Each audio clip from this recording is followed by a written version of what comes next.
You're listening to Nocturnal Nightmares. While the world sleeps peacefully, we open the door to what lies beneath. The stories that surface in silence, the fears that rise in the dark. These are not dreams, they are reminders. Stay with us. And don't close your eyes just yet.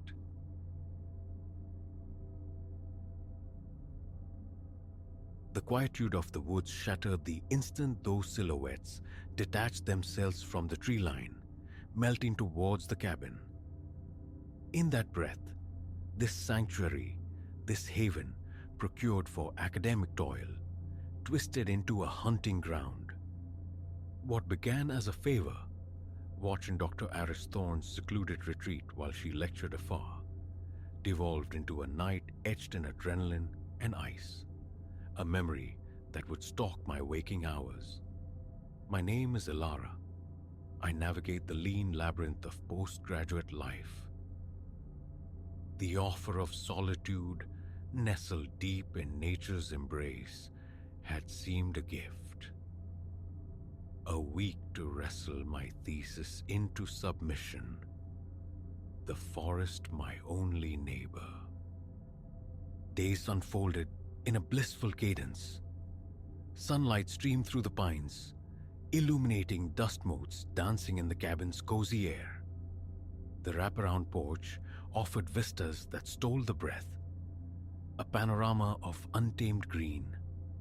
I filled my hours with ink pages, theoretical quandaries, and long meandering explorations through whispering woods. Evenings found me cocooned by the hearth's glow. The wind's sigh through the branches, and the distant call of an owl the only soundtrack. Serenity, pure and profound. Until the fourth night, dinner preparations were underway, a simple melody humming on the radio when the world plunged into absolute black. The power died without a flicker of warning, extinguishing lights and radio alike, leaving only the faint pulse of embers in the fireplace to fight the sudden, suffocating darkness. A minor inconvenience, I first assumed. Such remote arteries often suffered severed connections. Locating the emergency flashlight Dr. Thorne had pointed out, I moved towards the circuit breaker. A flicker, peripheral, snagged my attention as I passed the living room window. I froze, breath held captive, eyes straining against the inky exterior. There, just beyond the ragged edge of the clearing, they materialized, three shapes, fluid and purposeful, converging on the cabin. Not hikers, not neighbors. Their movement, low, furtive, hugging the deepest shadows, screamed wrongness, tripping alarms deep within my gut. A visceral jolt sent my heart hammering against my ribs. Instinctively, I doused the flashlight, sinking below the window's view. Perhaps unseen, perhaps mistaken for an empty dwelling, they might simply pass. Crouched in the sudden silence, each beat of my pulse a deafening drum. A sound reached me that turned my blood to glacial melt. The sharp, metallic snip of wire cutters severing the phone line. The world shrank to the size of the cabin, my isolation absolute. Panic unfurled icy tendrils. Miles dissolved civilization. No neighbors. No signal bars climbed my phone's screen. Out here, it was a useless brick. Options swirled in a frantic vortex. Flee? Into the lightless, unfamiliar labyrinth of the forest? They moved with the predator's assurance. The woods were likely their domain. Hiding then. But where? The groan of wood underfoot on the porch galvanized me. Decision made. My backpack became a vessel for essentials. Water, a few dense granola bars, then Swift and silent, I slipped down into the cool, earthen embrace of the root cellar, a refuge Dr. Thorne had indicated for storm season. The heavy door thudded shut behind me, a seal against the world, just as the sickening tinkle of shattering glass echoed from above. They were inside. Musty air, thick with the scent of damp soil and preserved decay, filled the cramped space. Shelves lined the walls, laden with dusty jars and forgotten gardening tools. I wedged myself into the deepest corner, behind crates of indeterminate origin, forcing my ragged breaths into shallow, silent sips. Above, the cabin yielded its secrets to rough hands. The heavy tread of boots, the violent scrape of drawers pulled open, the crash of objects carelessly overturned. What prize did they seek in this quiet place? Everywhere commanded a voice like grinding stones. Boss needs it, said it has to be here. The girl? Another voice thinner, laced with unease. My heart seized. They knew. Find her, the first voice snarled, impatience fraying its edges. Maybe she saw where the old woman stashed it. Stashed what? What secret cargo did Dr. Thorne possess that warranted this violation, this terror? The hinges of the cellar door groaned, protesting the intrusion. I squeezed my eyes shut, bracing for discovery as beams from powerful flashlights sliced through the subterranean gloom, sweeping inches from my concealment. Once, twice. The light moved on. The door creaked closed. Footsteps receded. Undetected. For now. Time dissolved in that suffocating darkness. Every muscle screamed with tension, ears straining for the slightest sound from the violated space above. An eternity passed, measured in heartbeats. Then gradually, the cacophony subsided. Silence descended, heavy and uncertain. Had they gone? I waited, counting phantom heartbeats into the thousands before daring to uncoil my cramped limbs. Pins and needles erupted in protest as I rose, stiff and trembling. Edging towards the cellar door, I pressed my ear against the wood. Nothing but the cabin's settling groans. A breath, deep and shaky. I eased the door, opened a fraction, peering into the wreckage. Chaos reigned. Furniture toppled, possessions strewn across the floor like entrails. But the space felt empty. Vacant. Had they truly abandoned the search? Just as a fragile tendril of relief began to uncurl, the low growl of an engine vibrated through the floorboards. Headlights slashed across the windows, painting fleeting, distorted shapes on the walls as the vehicle braked sharply outside. I dropped behind the overturned couch, pulse kicking violently anew. A car door slammed. Heavy footfalls crunched on the gravel drive, approaching the cabin. Anything?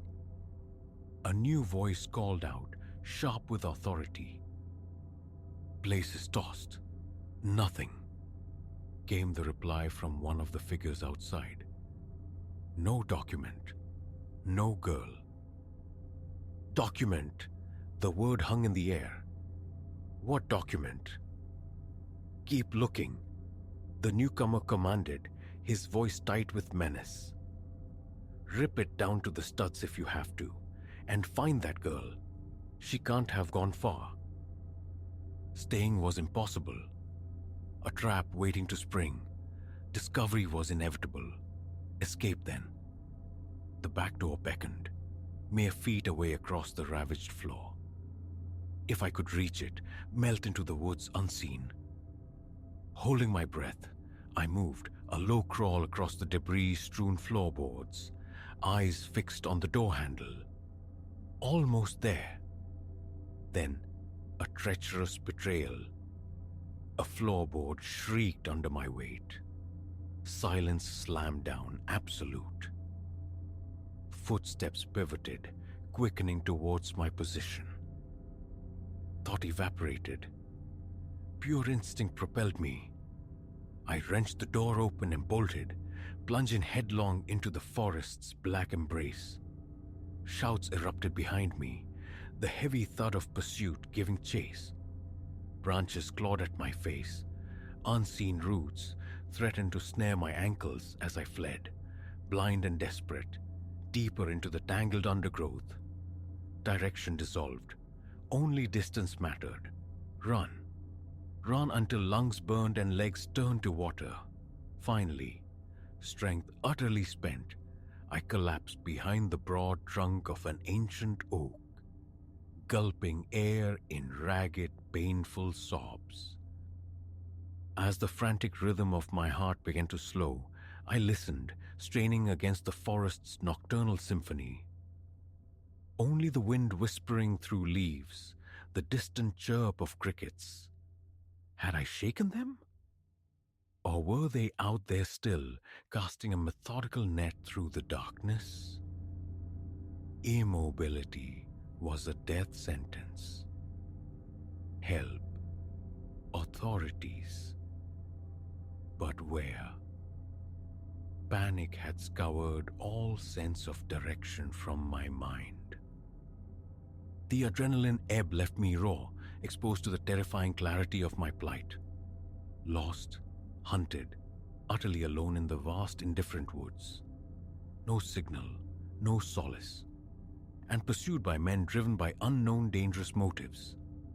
Despair threatened, hot tears tracing cold paths down my cheeks. A moment yielded to the fear, then resolve hardened. Dr. Thorne, she'd mentioned a ranger station, roughly 5 miles east, a direction, a fragile sliver of hope. I scanned the canopy, searching for a celestial guide through the dense leaves. There, the familiar shape of the dipper. Orientation found. Summoning reserves I didn't know I possessed, I pushed onward. Each step was a negotiation with silence, every snap twig, every rustle of unseen life jolting my frayed nerves. I moved through shadows, constantly glancing back, the imagined breath of pursuit hot on my neck. Hours bled together. Blisters bloomed on my feet, muscles screamed in protest. But the image of my hunters spurred me forward whenever exhaustion threatened to claim me. Then, just as dawn began to bleed bruised color into the eastern sky, just as my legs refused another step, a glimmer, a soft artificial glow filtering through the trees. The ranger station. Relief washed over me, potent and overwhelming, lending a final surge of impossible energy. I stumbled from the tree line into the station's gravel lot, a ragged apparition. Scratched, muddied, eyes wide with the night's horrors. The ranger on duty, startled from his morning quiet, listened, his expression shifting from confusion to grim understanding as my fractured story tumbled out. The call to the police was immediate. The ensuing days blurred into a montage of official statements, flashing lights, and the stark print of newspaper headlines. Dr. Thorne, it emerged, was entangled in a perilous whistleblower case, the sought-after document, proof against figures wielding immense power. Most of the men who'd stormed the cabin were apprehended. their faces becoming blurry mugshots in the news cycle. But the leader, the voice of authority in the darkness, remained elusive, a phantom haunting the edges of my newfound vigilance. For weeks, every unexpected shadow held his shape, every creak of floorboards his footstep. A year has passed since the forest swallowed me whole and spat me back out, changed.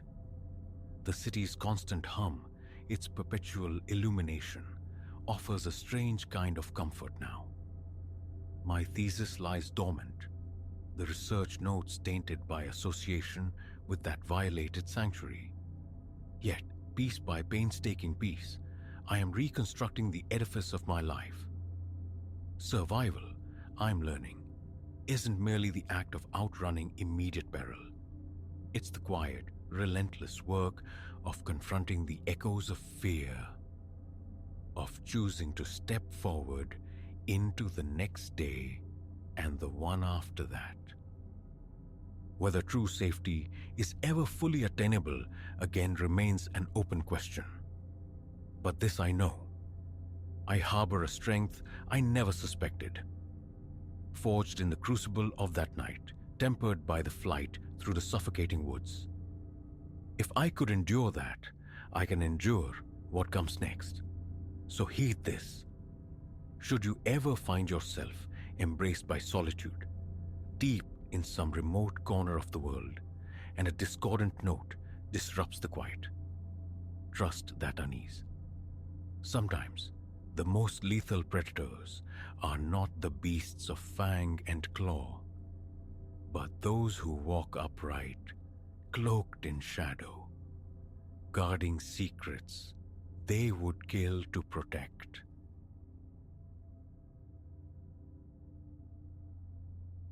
A whisper of sound, barely a tremor in the sterile quiet of the midnight ward. I nearly dismissed it, adrift in the rhythmic sighs of ventilators and the soft glow of charts. But it pulsed again. A fragile electronic ghost note, distinct from the life support chorus surrounding me. My pager remained stubbornly silent. This wasn't the steady cadence of healing. It emanated from deeper within the hospital's labyrinth, from the shadowed maw of the derelict North Wing. Logic screamed against it. The North Wing was a carcass, picked clean months prior, its vital organs transplanted to our gleaming new facilities, condemned, slated for the wrecking ball's embrace within days. Official warnings, stark against peeling paint and reinforced with perpetually reappearing yellow tape. A flimsy barrier against the morbid curiosity of trainees, declared it off limits. Yet, the sound beckoned. A siren song pitched just below conscious hearing. Beyond the tape threshold, the corridor yawned, a vein clogged with dust and shadow, kept barely alive by the weak throb of emergency lighting we couldn't sever without risking the new wing's lifeline. My regulation crept souls whispered secrets against the cracked linoleum, each step amplified in the tomb-like silence. And the phantom pulse intensified, not loud, but insistent, a slow, deliberate boom, ping, ping, ping. Every 3 seconds, the tempo of a languishing heart. It drew me to the threshold of 427. The number plate clung precariously, a faded scar on the door's skin, the ghost of a former occupant's name scraped beneath. A groan escaped the hinges as I nudged it open, the sound swallowed by the void within. A wave of unnatural cold washed over me, instantly chilling. A stark 10-degree plunge from the already cool corridor. My fingers found the light switch, A useless gesture. This section was off the grid, sustained only by the minimal backup power bleeding from elsewhere. Illumination seeped weakly from the hallway and coalesced around a faint, electric blue nimbus, pulsing softly in the room's far corner. My phone's beam sliced through the gloom, painting stark relief onto skeletal walls stripped bare, pockmarked with empty outlets, the floor haunted by the ghost shape of a long-gone bed. Yet, nestled in the corner, utterly defiant of logic and decay, pulsed the monitor. Its screen glowed with crisp, impossible vitality. HR 42, BP 9060, SpO2 98%. Leads dangled like severed nerves, unconnected to any vessel of life. Yet the numbers shifted, breathed with a phantom rhythm. It wasn't one of the relics we'd decommissioned. This machine gleamed, pristine, its manufacturing date stamped a mere 3 months prior. An intruder, an anomaly placed here somehow, within the sealed tomb, untouched by the shroud of dust coating every other surface. I crept closer, the crunch of fallen plaster underfoot unnervingly loud. The steady ping, ping, ping filled the frigid air. Reaching out, hesitant, my fingertip brushed the screen. Static leaped, a sharp blue spark stinging my skin. The display spasmed. Numbers flared violently. HR 150, BP 180-100, SpO2 75%. Red alerts ignited, bathing the desolate room in urgent crimson flashes. A reflexive step back, my own pulse suddenly mirroring the machine's frantic tempo. Alarms shrieked, the piercing cries usually reserved for a code blue. A life slipping away, but the space where the patient should be remained achingly empty. My phone's light snagged movement, a flicker at the edge of vision. I whirled, beam cutting through air thick with dust motes. Nothing. Only shadows contorting, animated by the monitor's frantic strobing. The temperature plummeted further. My breath plumed, a visible cloud in the narrow cone of light. Wham! The door slammed shut behind me, the sound like a gunshot in the confined space. I lunged, heart hammering, twisting the ice-cold metal handle. It refused to yield. Locked fast. I threw my weight against it, rattling the frame. But the door held firm, an unyielding barrier. Inside the room, the monitor's digital screens escalated, displaying figures beyond human physiology. HR 250, BP 220, 140, SpO2 10%. The screen flickered wildly, a broken rhythm casting epileptic shadows. My phone's light guttered, the battery indicator plummeting. 80%, 40%, 15%, before extinguishing utterly. Darkness clamped down, punctuated only by the monitor's hellish red pulse. From behind me, a sound began. Low, guttural, the scrape of metal dragged across grit. Slowly, agonizingly, I turned, back pressed hard against the ungiving door. In the strobing crimson glare, I saw it. The monitor was moving. Inch by agonizing inch, it slid across the floor, propelled by some unseen force, closing the distance between us. Its leads, the sensors and wires, stirred, writhing like pale, hungry worms reaching into the void. I seemed to crystallize on the walls, the cold now a physical pain. My fingers were numb, breath catching in short, panicked bursts that froze midair. The scraping intensified, closer now. The vital signs on the screen shifted again, numbers twisting, settling, impossibly, into a perfect reflection of my own terror-spiked heart rate, my rocketing blood pressure. Nothing touched me, yet it knew. The leads stretched further, questing, aiming for my chest, my arms. Panic lent strength. I hurled myself at the door, shoulder connecting with a sickening crack. Again. Wood groaned, splintered. The monitor was barely an arm's length away, its plastic tendrils almost brushing my scrubs. One final desperate surge, the frame fractured, burst outward.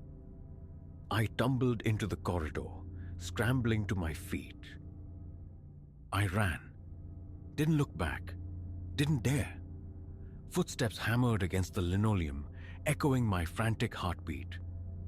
The beeping, the alarms, faded into the distance as I burst through the connecting doors, back into the brightly lit, blessedly normal bustle of the renovated wing. I collapsed against the nurse's station, sucking in air, scrubs clammy with icy sweat. "Elara, you okay?" Lena, her face etched with concern, rushed from behind the counter. "God, you look like you've seen a ghost." Words failed me. How could I articulate the impossible? The sentient machine, the predatory cold. They'd order a psych consult. I'd order one if someone spun that yarn. "Fine," I choked out, forcing a semblance of composure. "Just thought I heard something back there. Old wing.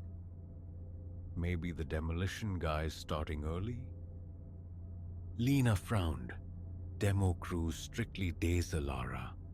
Place is supposed to be empty." "Right," I mumbled, smoothing my uniform. Imagination then. But the frigid memory clung to me, undeniable. The remainder of the shift was a dissociated haze. Every monitor's chirp made me jump. Dawn couldn't come fast enough. I fled to my car, called in sick the next night, and the one after. Driving past 3 days later, I saw the wrecking ball swinging, reducing the north wing to jagged concrete teeth and dust. Room 427 was already gone. A week passed before I could face returning. The old wing was rubble, actively being hauled away. No one spoke of finding stray medical equipment.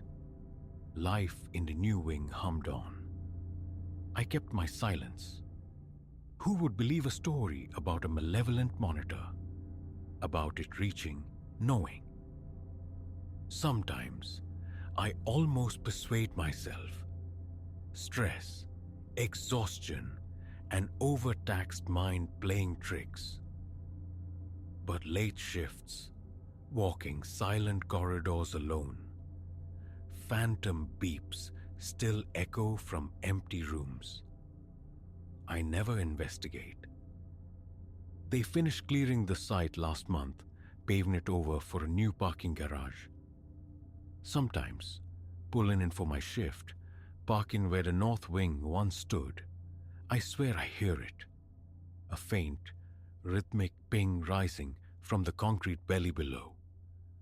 My car acts strangely there. Radio dissolving into static. Dash lights flickering. Battery draining inexplicably fast. Yesterday, gleaming new patient monitors arrived for the ICU. State of the art. Identical to the one in 427. I put in my transfer request for day shift this morning. Let someone else contend with midnight whispers and things that stir in vacant spaces. Curiosity, I have learned, is a dangerous condition in places like this. Some doors are meant to remain shut. Some sounds ignored, some rooms left empty. Still, sometimes, charting vitals, I see it. A patient's monitor mirroring my own heart rate for a fleeting, impossible second. A glitch, gone before I can be sure. Coincidence? Faulty wiring? That's the mantra. If the leads seem to twitch when I handle them, if the screens flicker momentarily at my touch, if the beeping seems louder when I pass, just electrical interference, just my imagination. But I watch them now, closely. I never turn my back, especially when they're dark, because I remember the cold, the reaching leads, the knowing numbers. I remember what waits in abandoned places, and I wonder, late at night, unable to sleep, if demolition truly destroyed it. Or is it down there still, beneath the asphalt and parked cars, biding its time, beeping, waiting, calling to its technological kin upstairs, whispering lessons in how to wake, how to reach, how to hunt. I'm updating my resume, looking for work far from sterile corridors and electronic pulses, because the memory is branded onto my nerves. And somewhere, maybe not even here, maybe in another quiet hospital wing, another monitor is pulsing softly in the dark, waiting, and the beeping feels like it's getting louder.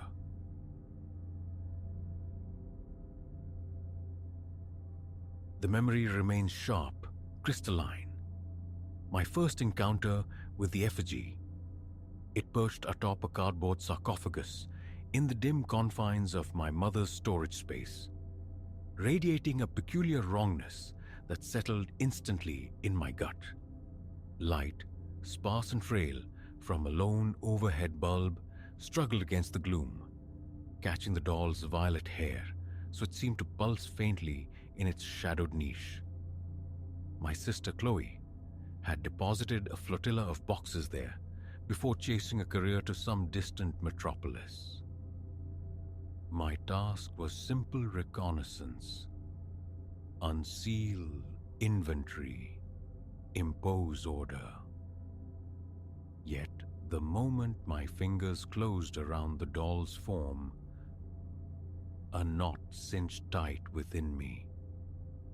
It was a relic, perhaps, of some forgotten punk sensibility from decades past. Miniature chains coiled around its limbs, clad head to toe in stark black vinyl, its face a canvas of exaggerated cosmetics. But something deeper felt misaligned. Was it the grotesque curve of its painted smile, fixed and knowing? Or the eyes, vacant pools of flat, lifeless grey? Whatever the source, a pressure bloomed in my chest. I retreated, dialing Chloe. Her voice came through the line thin, preoccupied, barely dredging up a memory of the object. A gift, she murmured, from an old acquaintance. Someone from her periphery who'd soured into animosity after a bitter rift. Details were scarce. The giver was peculiar, Chloe admitted, and the doll itself unwelcome baggage for her new life. Do whatever you want with it, she'd concluded, washing her hands of it. Disconnecting the call, a tremor of inexplicable dread passed through me. Dolls held no particular terror for me, yet this one. Setting it upon a dusty shelf within the storage room, my hands felt unsteady. Time was a luxury I lacked, so I left it there, turning the key in the lock. The click echoing slightly, too loud in the stillness. That night, the clock hands crawled towards 3 when consciousness snagged me. I surface easily from sleep, often rising for water or a silent patrol of the house. But this sound prickled the hairs on my neck. a dry, insistent scratching, like fingernails whirring at wood. My first thought drifted to Buster, our aging retriever, but he was invariably curled up in the living room, and no telltale padding of paws had reached my ears. I sat bolt upright, straining to listen. The sound emanated unmistakably from the direction of the storage room. Logic offered alternatives. Nocturnal pests, wind-whipped branches against the siding. But then Buster began to whine softly from the hallway, a low thrum of anxiety.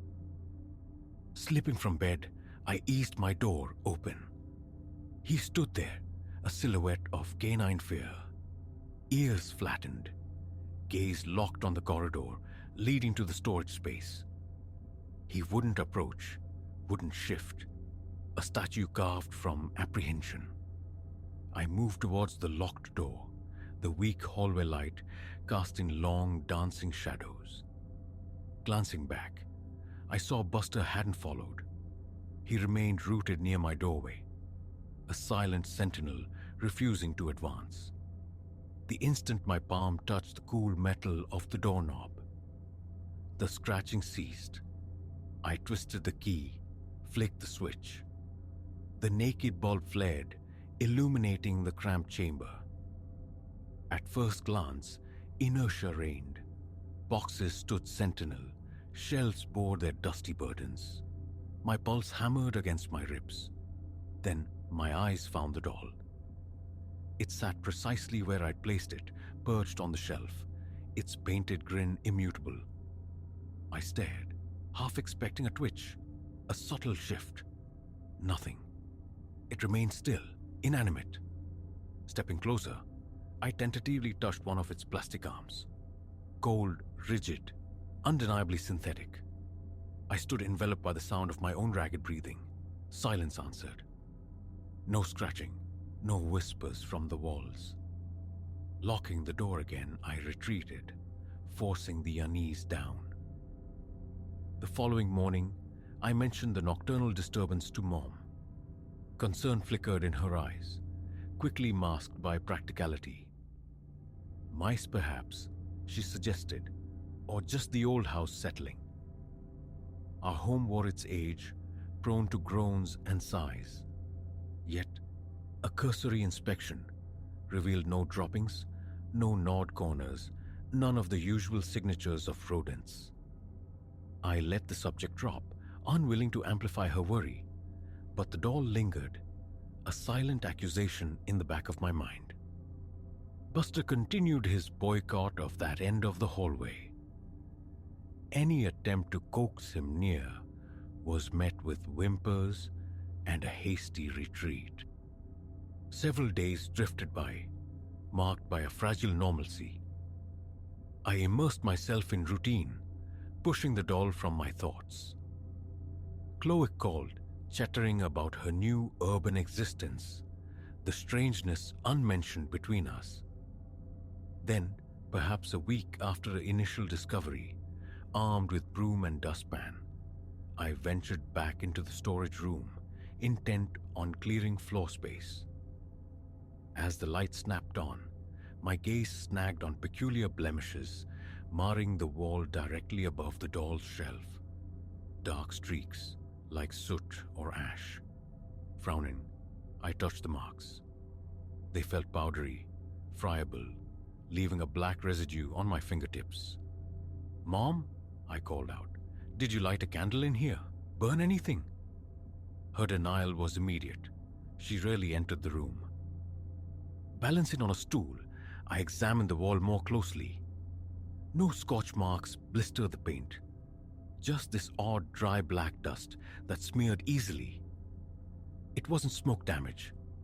It felt more deliberate, like smudges left by dirty fingers. My eyes dropped to the shelf below. The doll wasn't there. It lay sprawled on the floor, near the wall's corner, face down. The pose felt unnatural, violent, as if it had been flung there. Yet the surrounding boxes stood undisturbed. A chill traced its way up my spine. I knew, with unshakable certainty, I had left it sitting upright on that shelf days before. Nothing could have logically dislodged it. The shelf was stable, far from the door, shielded from drafts, and Mom swore she hadn't touched it. My hands trembled as I carefully retrieved the doll, attempting to reseat it on a shelf. My gaze kept darting towards the open doorway, irrationally expecting it to swing shut of its own accord. It remained stubbornly open. Abandoning my cleaning supplies, I fled the room, the frantic rhythm of my heart loud in my ears. At the bathroom sink, I scrubbed the black dust from my fingers. Mom cast a worried glance my way as I emerged, but I deflected her unspoken questions, murmuring I was fine, needing silence. A pervasive tension settled over the houses for the remainder of the day, a static charge in the air. Buster remained velcroed to Mom's side, resolutely avoiding the storage room threshold. Sleep eluded me that night. I tossed, turned, the doll's visage imprinted on the darkness behind my eyelids. The heavy coal, the shock of violet hair, those unnervingly flat eyes. Around midnight, restlessness propelled me from bed towards the living room's artificial glow. I switched on the television, seeking refuge in the mindless flicker of a late-night show. My eyelids felt leaden, yet my nerves remained taut, humming. Perhaps half an hour dissolved before a distinct sound sliced through the low murmur of the TV, the faint squeak of a door hinge.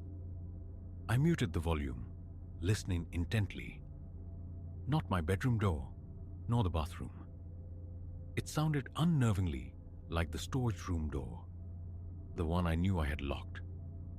My throat constricted. Rising silently, I crept towards the hallway. Buster was conspicuously absent. Peering around the corner, I saw the door remained closed, yet the memory of the sound lingered. The knob appeared untouched. Forcing myself forward, I reached out, tested it. Locked solid. Perhaps just the house breathing, timbers contracting in the cool night air. I reasoned desperately. Retreating to the living room, I restored the television's volume, ordering myself towards calm. Morning arrived, and with it, resolve. I wasn't enduring this ambiguity any longer. I called Chloe again, pressing for more information about the doll, about its giveaway. Irritation tinged her voice this time. The woman, she recalled vaguely, was someone from the periphery of the local music scene years ago. A significant argument had erupted, followed by erratic behavior from the woman. The specifics were hazy, lost to time, but the ending had been unpleasant. Had the doll been tampered with? Did it contain some hidden mechanism? Chloe paused, then confessed she didn't know, only that the gift had felt inherently strange, unwelcome even then. She'd kept it entombed in its box. An apology followed, thin and belated, for leaving it in my care. I hung up, a cold knot of anger and disquiet tightening within me. I found Mom, stating plainly my intention. The doll had to go. Relief washed over her features. While hesitant to discard a gift, she conceded the dog's persistent anxiety and the inexplicable soot were unsettling. Taking a deep breath, I retrieved a black trash bag and marched back to the storage room. The doll sat on the shelf, upright, turned slightly, almost imperceptibly, towards the door, as if observing my entrance. My heart hammered, but I forced a semblance of composure. Striding directly towards it, I snatched it from the shelf, thrust it into the bag, and secured the opening with a tight knot. Disposal needed distance. I informed Mom I was driving to an unofficial dump site on the outskirts of town. She nodded her assent. Walking to the car, the bag doll felt unnaturally heavy in my arms, dense beyond its plastic reality. I ignored the sensation, popped the trunk, and deposited the bundle inside. The drive was fraught. My knuckles whitened on the steering wheel. With every bump and turn, the plastic bag rustled in the trunk, the sound seeming to amplify, taking on a life of its own. I cranked the radio, seeking to drown it out. My breathing grew shallow. Perspiration beaded on my forehead, despite the air conditioning's cool breath. Finally, I reached a desolate patch of land, a known spot for illicit dumping. Parking, I released the trunk latch and hauled out the bagged effigy. I strode to a large, rusted dumpster and heaved the bag inside. It landed with a dull, hollow thump against the metal floor. I lingered for a beat, pulse throbbing, half convinced the bag would stir. It remained inert, back in the car. The drive home was haunted by phantom glances in the rearview mirror, an irrational fear that the doll might somehow manifest in the back seat. The tightness in my chest persisted. I focused on measured breaths. Pulling into the driveway felt like surfacing from underwater. Mom met me at the door. "Done?" she asked quietly. "Yes," I confirmed. A small, relieved smile touched her lips. "Good. Hopefully that's the end of it." My sentiment exactly. That night brought the deepest sleep I'd known in weeks. No scratching fractured the silence. No spectral creaks echoed from the hallway. Buster ambled the length of the corridor without hesitation, even giving the storage room door a cursory sniff before trotting away, tail performing a tentative wag. A morning inspection of the room revealed nothing amiss. No fresh soot, no objects inexplicably rearranged, just the familiar landscape of stored belongings and settled dust. A palpable lightness filled my chest, the shedding of an unseen weight. Days have since passed, knitting themselves back into the fabric of ordinary life. Chloe called. I recounted the doll's disposal. She offered no protest, just a nervous chuckle and an agreement that it was likely for the best. The scratching hasn't returned. Buster is himself again, yet the memory lingers.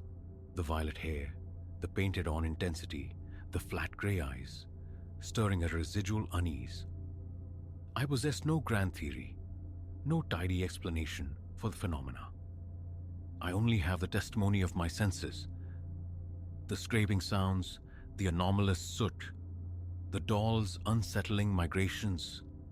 It all felt profoundly unnatural.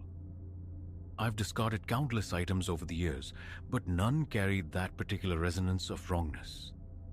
I'm simply grateful for its absence.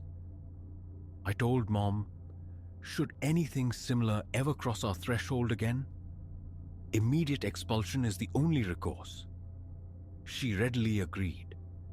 Superstition isn't my usual inclination, but I require no further evidence to concede the existence of forces beyond easy comprehension. For now, the storage room has reverted to its mundane purpose. Buster patrols without fear. Sleep comes unbroken. Life has regained its quiet rhythm. That is sufficient. I seek no deeper meaning, no final answer.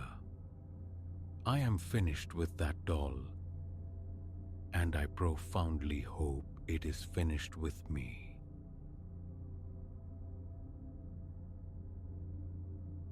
That first night, the thunder spoke, a deep, guttural language that vibrated through the window panes. each concussive boom sending a tremor straight to my gut whenever lightning split the sky.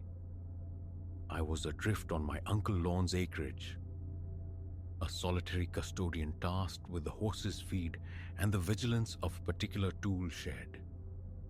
Trouble wasn't on my itinerary.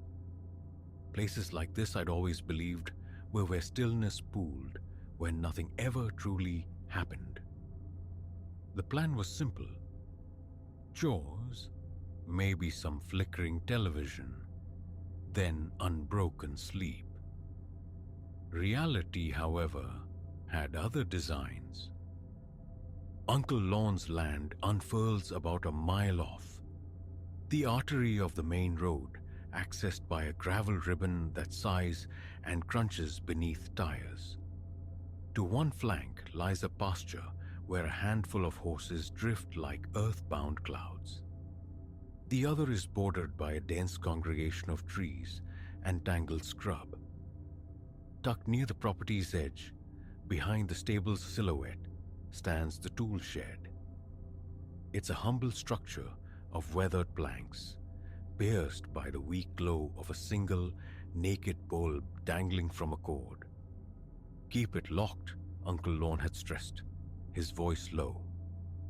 He'd pressed a heavy combination padlock into my hand, demonstrating the precise way its shackle embraced the door handle and married the sturdy chain. A promise was extracted. Check it nightly before surrendering to sleep. On that inaugural evening, I honored the pact. Just as sunset bled across the horizon, I performed my duties. Hay bales, smelling sweet and dusty, were hauled from storage and deposited within the stable's familiar gloom. The horses, placid giants, acknowledged me with soft snorts and the rhythmic swish of tails. A circuit around their enclosure confirmed the water trough needed attention. The garden hose gurgled as I replenished it. The sinking sun painted the distant hills in hues of old gold, the air thick and expectant after a day of simmering heat. Already, storm clouds massed, bruised knuckles against the pale sky.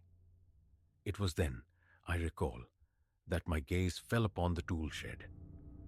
I swung its door wide, confirmed the interior darkness and the silence of the light switch, then secured it firmly. The padlock clicked shut with satisfying finality. I tugged it twice, thrice, solid. A small measure of accomplishment settled within me. Back I went, toward the house. A modest dwelling, graced with a small porch and skeletal rocking chairs. The front door groaned its ancient welcome. Inside, the air hung thick with the scent of disuse, a musty perfume suggesting long closed windows. My bag found a home in the spare room. From the refrigerator's cool depths, I unearthed leftover stew. Its savory aroma soon filling the kitchen as it warmed on the stovetop. While I ate, the wind began its overture outside, rattling the windows intermittently, a prelude I barely registered. Darkness had fully claimed the land by 9, perhaps 10, when the storm arrived in earnest. Rain lashed the roof with percussive fury. Lightning erupted, brief, blinding revelations that etched the yard, stable, corral, tool shed, onto the back of my eyes in stark monochrome. The thunder that inevitably followed was a physical force, shaking the very walls around me. A filament of disquiet began to thread through me, spun mostly from the sheer, oppressive blackness beyond the glass. Seeking refuge, I thumbed through the channels on the antiquated television. The signal frayed at the edges. A ghost of a local broadcast flickered amidst a snowstorm of static. Defeated after mere minutes, I surrendered to the idea of bed. In the bathroom preparing for sleep, the overhead lights stuttered, blinked, A common symptom of the property's aged power lines, I reasoned. Routine finished, I turned towards the guest bedroom. Passing the living room window, a reflexive impulse made me glance out. A quick check on the horse's welfare in the tempest. And there it was. A violent lacework of lightning momentarily banished the night.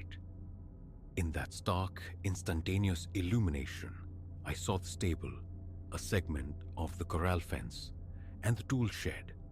Its light was on, a single bare bulb glaring defiantly into the storm-racked darkness. A cold certainty bloomed in my stomach. I had switched that light off. I knew it. My mind scrabbled for benign explanations. Perhaps a faulty switch, perhaps a lapse in memory. But the distinct click of the toggle turning off echoed in my recollection.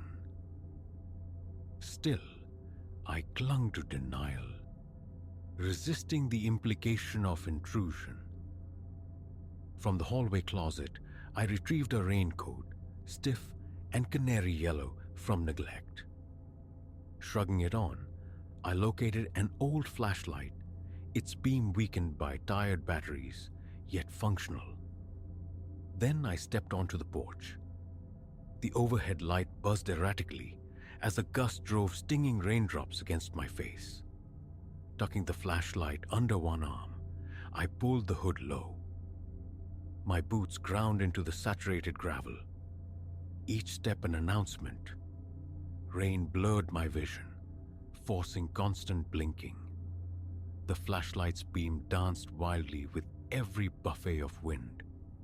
In moments of steadiness, I saw water sheeting down the stable walls. The horses were sheltered within. Only the deluge's roar and the thunder's resonant growl filled the air.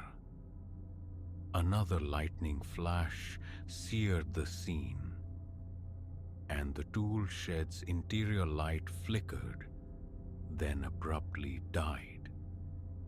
By the time my feet reached the shed door, darkness reigned within. My hand reached for the handle, then paused. The padlock wasn't there. My flashlight beam swept downwards, finding the lock resting inertly on the damp earth beside the chain loop. Not broken, not sprung open, simply lying there. My heart commenced a frantic drumming against my ribs. I tested the door, unlatched. Slowly, cautiously, I pushed it inward, sweeping the weak beam across the threshold. Instinctively, I checked the wall switch first. It was in the up position. The light should have been burning, yet the bulb remained stubbornly dark. The air inside held the faint, earthy perfume of wet soil, mingling with decay. The roof, clearly compromised, wept slow tears onto the concrete floor. Tools hung like dormant implements of husbandry. Shovels, rakes, hedge trimmers silhouetted against the planks. An old wheelbarrow slumped in one corner. I ventured a step inside, my wet soles squeaking on the slick concrete. Nothing seemed overtly disturbed. The flashlight's unsteady eye probed the corners, glanced over shelves laden with paint cans and nondescript boxes. Nothing appeared missing. Was it possible I'd fumbled the lock? Made some ridiculous error? The thought evaporated as I heard it. A sharp, constrained intake of breath. Heavy, raspy, like someone desperately stifling a cough. It emanated from the shed's farthest, darkest corner. I froze, every muscle tensed, my mind a frantic scramble. What now? Clearing a throat suddenly tight, I managed, "Hello?" The word cracked, sounding foolishly fragile in the enclosed space. Silence answered, punctuated only by the rhythmic drip, drip, drip from the ceiling leak. I directed the trembling flashlight beam towards the sound's origin. It illuminated a patch of floor, a couple of wooden pallets leaning haphazardly against the wall, some dust-shrouded boxes. No person revealed themselves. An animal, perhaps, seeking refuge. But that sound? It had felt undeniably human. My hands shook violently now, and the fine hairs on my neck prickled with primitive alarm. Backwards, I retreated towards the door, keeping the light fixed on that shadowed corner. Then another sound. Perhaps a second breath. Perhaps merely the wind sighing through a crack. My pulse hammered in my temples. No movement registered in the wavering beam. A few more backward steps carried me over the threshold, out into the relative openness of the storm. I slammed the door shut, seized the dangling chain, twisted it around the handle. My fingers, clumsy with adrenaline, fumbled with the padlock, but somehow I managed to click it back into place. Then I turned and ran, stumbling on the slick ground, back towards the sanctuary of the house.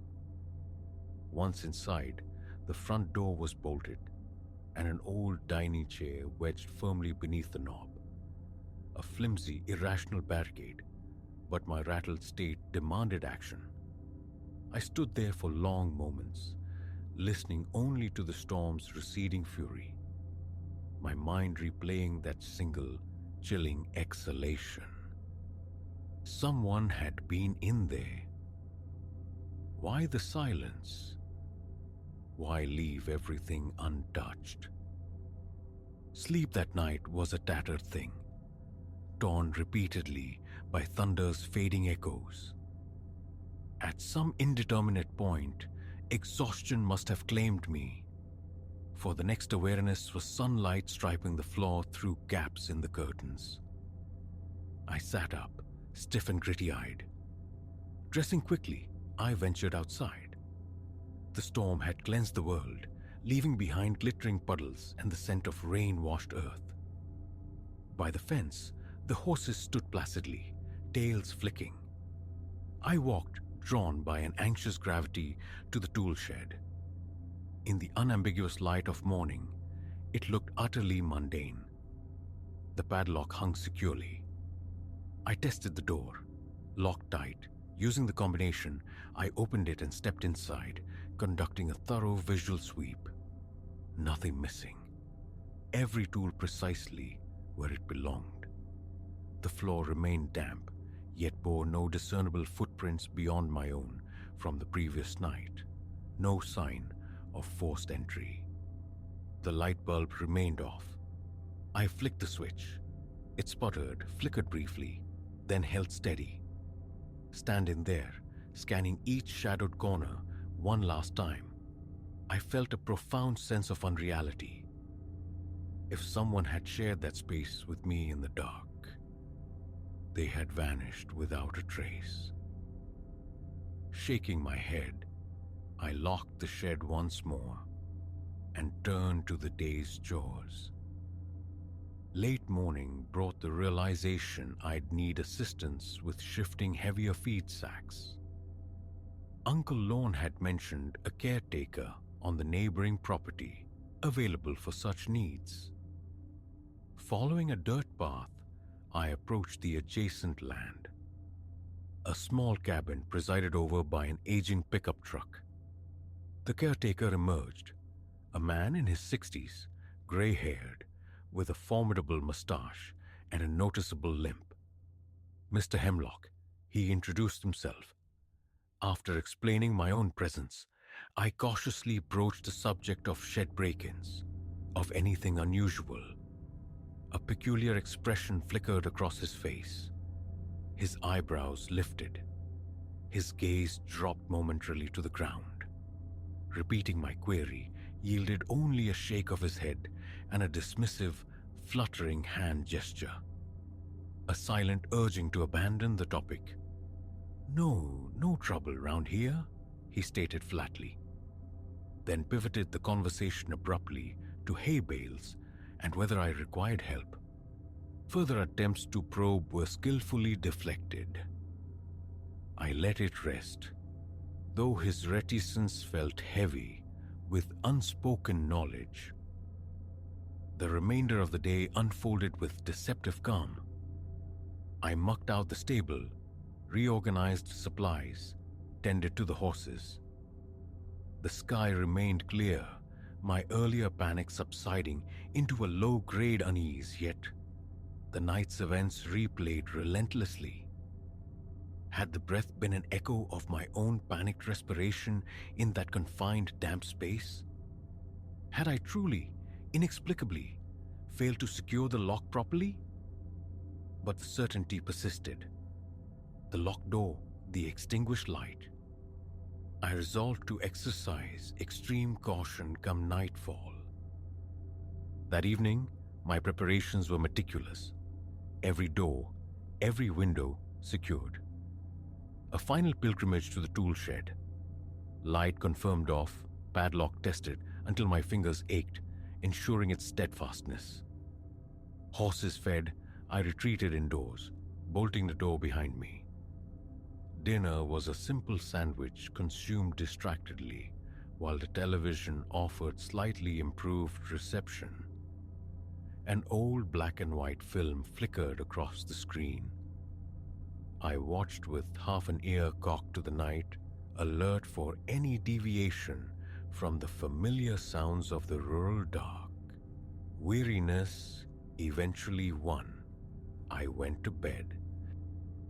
Around midnight, a muffled noise dragged me from the shallow depths of sleep. A scraping, dragging sound, seeming to originate from just outside. I lay perfectly still, listening intently, holding my breath. The wind was quiescent. This was no branch caress in the siding. Throwing back the covers, I retrieved the flashlight and crept, silent as a shadow, to the nearest window. The moon, nearly full, bathed the yard in pale ethereal light, but revealed nothing amiss. Then a faint clank, metallic, unmistakable. My heart resumed its frantic rhythm. Boots slipped on, a deep breath taken. I moved towards the front door, no coat this time. The night air was cool but still, and stealth felt paramount. Easing the door open a mere crack, I peered out. The familiar landscape lay empty under the moon's cold scrutiny. Stable, fences, trees starkly defined. No movement, then the scraping sound returned. Closer now, undeniably emanating from the direction of the shed. I slipped outside, treading carefully across the porch boards. Flashlight held unlit at my side. Moonlight guided my steps across the gravel, each crunch amplified in the stillness. The noise intensified, a metallic rattling like a chain being manipulated, then abruptly ceased. Utter silence descended. Crouching low behind the solid corner of the stable, I strained my ears. Nothing. Peering cautiously around the edge, my eyes fixed on the tool shed. It remained dark, impenetrable. The padlock glinted faintly on the door, appearing undisturbed, seemingly locked. A full minute I waited there, heart pounding a heavy tattoo against my ribs. No figure emerged, no footsteps echoed, no further sound broke the silence. A sudden gust of inexplicably cold air raised gooseflesh on my arms. After another minute suspended in tense quietude, courage failed me. The prospect of opening that door again, alone in the dark, was insurmountable. I backed away slowly, eyes riveted to the shed, then turned and retreated swiftly to the house. The door bolted. I went straight back to bed. Though sleep remained elusive, each tiny creak of the old house jolting me wide awake. Morning light revealed the shed exactly as I'd left it. Lock secure, no signs of tampering. Inside, utterly normal. The feeling of teetering on the edge of sanity intensified. Later that day, I made one final attempt with Mr. Hemlock, inquiring about local legends, ghost stories, anything that might explain the strangeness. He cut me off curtly, stating he had no interest in such talk. When pressed about thefts or peculiar incidents, he sighed, mumbling something about folks seeing things in the dark, especially when alone.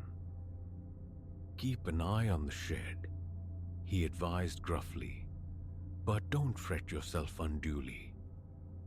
Small comfort indeed.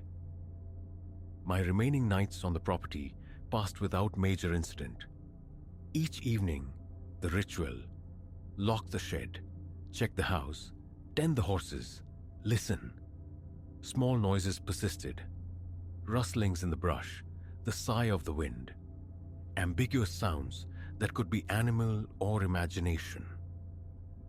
The shed light never again burned without cause. The lock always remained steadfast. Yet, the feeling of being watched, particularly near that weathered structure, never fully dissipated. Uncle Lorne returned at the week's end. I recounted the noises, the inexplicable light, omitting the chilling detail of the breath. He simply nodded, his expression unreadable, and conceded that he too had encountered oddities out there over the years. He offered no specifics. I felt no inclination to press further. Even now, years removed, recalling that week tightens a familiar knot deep in my stomach. The raspy breath in the darkness remains unexplained, a sensory ghost. The mystery of the light, the displaced padlock, Mr. Hemlock's guarded silence, loose threads refusing to be woven into a coherent narrative. Perhaps it was merely a transient hiding. Perhaps faulty wiring and an overactive imagination conspired against me. All I truly know is that solitude on that property forever lost its peace. And still, whenever a storm gathers and thunder rattles the night, I hear that heavy breath in the dark spaces of my memory.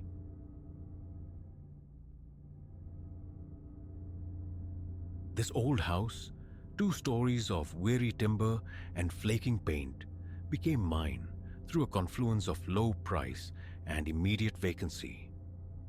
Its tall, multi-paned windows drew me in, as did the wide planks of the original flooring beneath layers of grime. The skeletal wiring, the plaster marred by time's fissures, these were mere inconveniences against the allure of affordability and space. The layout, starkly functional, appealed to my need for uncomplicated shelter. Questions for the cellar felt superfluous. I craved only anchorage, a place to tether myself. Any structural ailments, I reasoned, could be mended with patience and labor.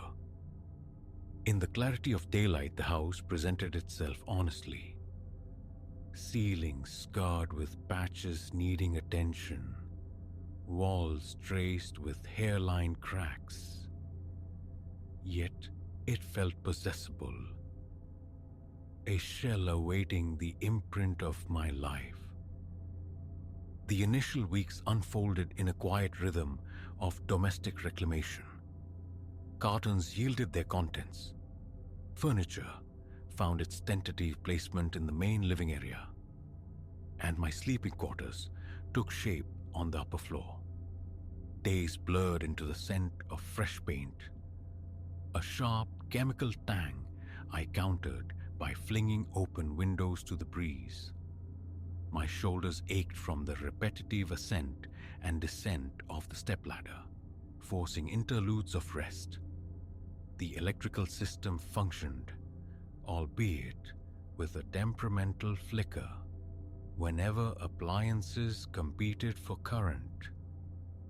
A task deferred, filed away for a future less burdened by settling in.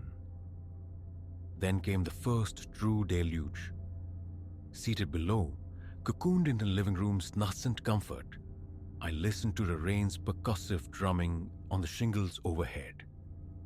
A soothing cadence, initially, until a distinct concussion from above, a dull thump, sliced through the watery rhythm.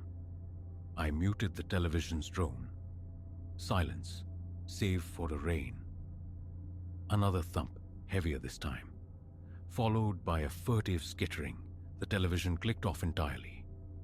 My focus narrowed, straining against the storm's noise. Branches, perhaps? Wind-flung debris. But the pattern resolved itself, coalescing into something unnervingly like footfalls. A spike of adrenaline jolted through me. My pulse quickened. Was someone traversing the roof? Grabbing a heavy metal flashlight from a kitchen drawer, its weight a small comfort. I ascended the stairs. Each tread measured, my legs suddenly taut as wires. At the second-floor landing, the attic hatch beckoned.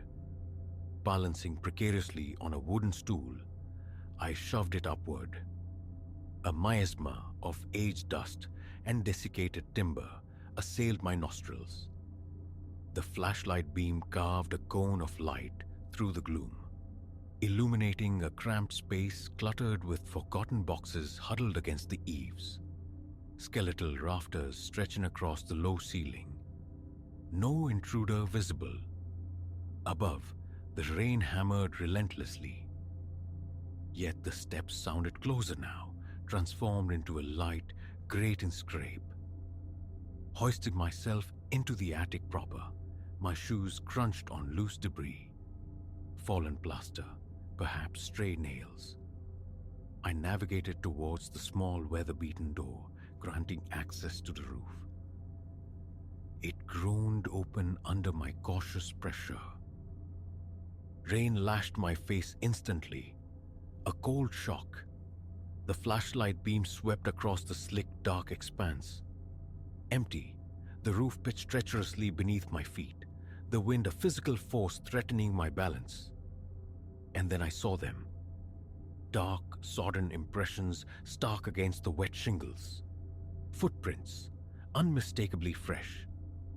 They traced a path toward the roof's precipice, near the gutter line, and there, simply ceased, vanished into the void. A knot tightened in my gut. Cold rainwater trickled down my collar, mimicking the chill spreading within. My thoughts raced, seeking purchase. Behind the chimney?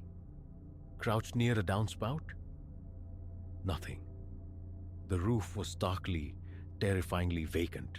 Swallowing hard against a rising nausea, I retreated. The sensation of unseen eyes prickling my back. Inside, I secured the small door, fumbled my way down the stool, and stood trembling on the landing, my heart a frantic drum against my ribs. Sleep became an elusive quarry that night.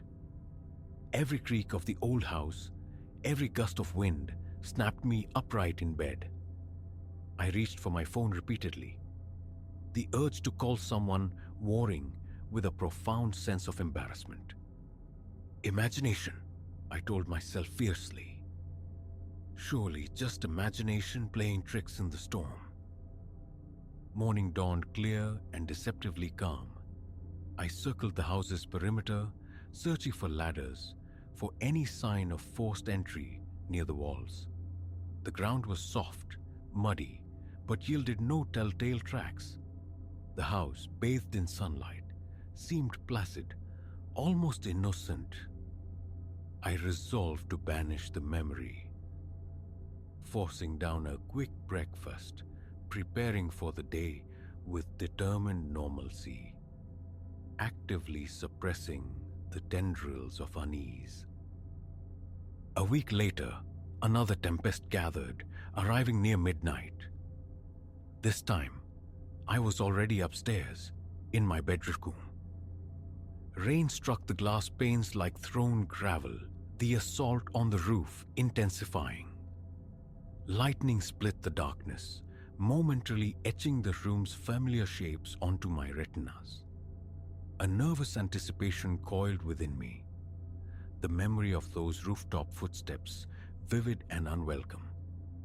Extinguishing the lights, I lay rigid in bed, gaze fixed on the unseen ceiling. An hour, perhaps more, crawled by before the sound returned. Footfalls overhead, louder now, imbued with a frantic energy, pacing back and forth directly above. My chest constricted. I felt the throb of my pulse in my temples. Rolling silently from the bed, I retrieved the flashlight. Barefoot, I crept to the attic access. My hands shook as I unfolded the integrated ladder, its old wood groaning under my weight. Ascending into the darkness, the flashlight's beam quivered, dancing across dusty corners. Nothing stirred, only a damp, earthy smell, likely testament to the roof's porous nature. Then, the steps resumed, directly above my position. Wet, heavy impacts, like someone stomping in waterlogged boots. Bracing myself, I moved towards the small roof door, mind grappling with the impossible logistics. If someone was up there, how did they come and go unseen? Pushing the door open, I stepped again into the storm's embrace. Rain plastered my shirt to my skin. The flashlight beam found them immediately. Fresh footprints, identical in size and shape to the last time, marring the wet tiles. My throat went dry. I followed their path, a grim pilgrimage across the slick surface. They led inexorably to the roof's edge above the gutters and stopped. No rope, no ladder, nothing. Leaning cautiously forward, peering down into the rain-streaked darkness, I saw only the glistening descent of water cascading off the eaves into the saturated ground below. A profound disquiet settled over me, heavy as the storm clouds, the distinct, chilling certainty of being watched. I spun around, flashlight slashing wildly through the rain. Nothing, only the wind's howl and the relentless downpour. I scrambled back inside, bolting the small door, then descended, heart hammering, limbs trembling. In the sterile light of the bathroom, I toweled myself dry, catching my reflection. Pale face, wide eyes, shallow breaths. Leaving the light burning, I retreated downstairs, sinking onto the living room sofa to wait out the storm, my gaze constantly scanning the periphery, the feeling of unseen eyes a palpable weight. The footsteps persisted intermittently for another hour, sometimes directly overhead, sometimes receding to the roof's far corners. A tormenting, migratory presence. In the ensuing days, logic battled instinct. A loose fascia board perhaps, rattling in the gale. An animal, a raccoon or possum, seeking shelter. Yet the footprints gnawed at my attempts at rationalization. Too distinct, too large for any common creature. And their abrupt termination at the roof's edge defied all explanation. Security cameras occurred to me, but the logistics felt overwhelming, the placement uncertain. A deeper reluctance held me back too, the fear of appearing paranoid, of voicing aloud a fear that felt increasingly irrational in the bright light of day. I tried to compartmentalize, to convince myself it was an isolated anomaly, unlikely to recur. The next significant storm arrived 2 weeks hence. I spent the evening restless, pacing the confines of the living room, the television dark. I listened only to the rising wind, the preliminary spatter of rain waiting. Around midnight the wind escalated, rattling the tall window frames. A cold dread seeped into my bones. And then they began. The footsteps, heavier still, frantic, describing chaotic circles directly overhead. A surge of something potent, anger braided tightly with terror, propelled me upward.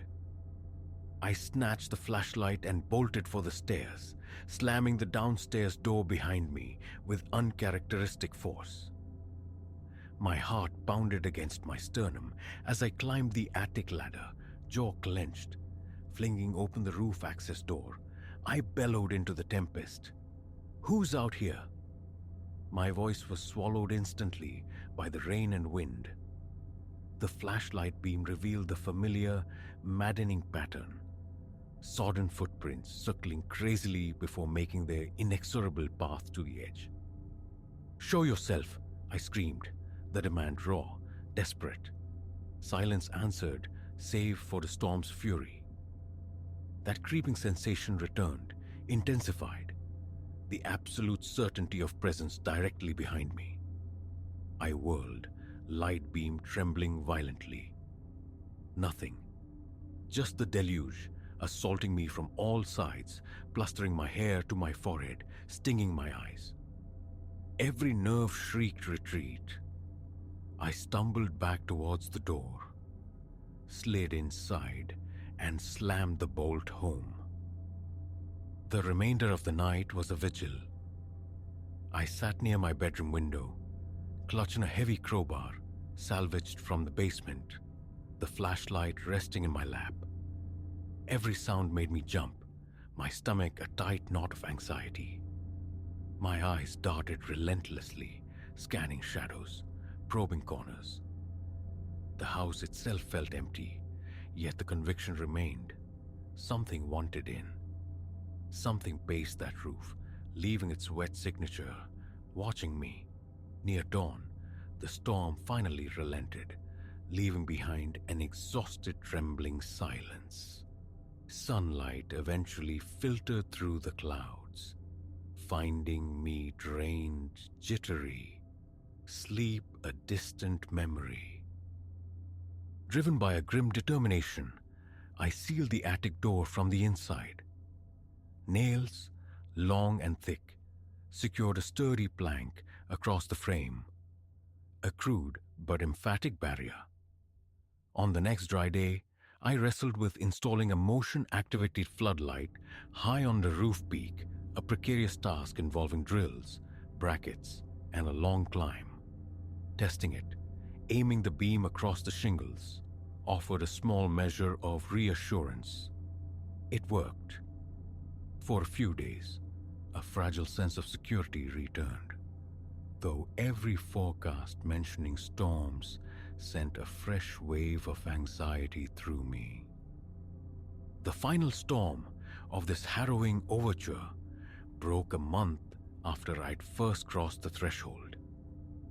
It descended near 2 a.m, announced by thunder that vibrated through the very floorboards.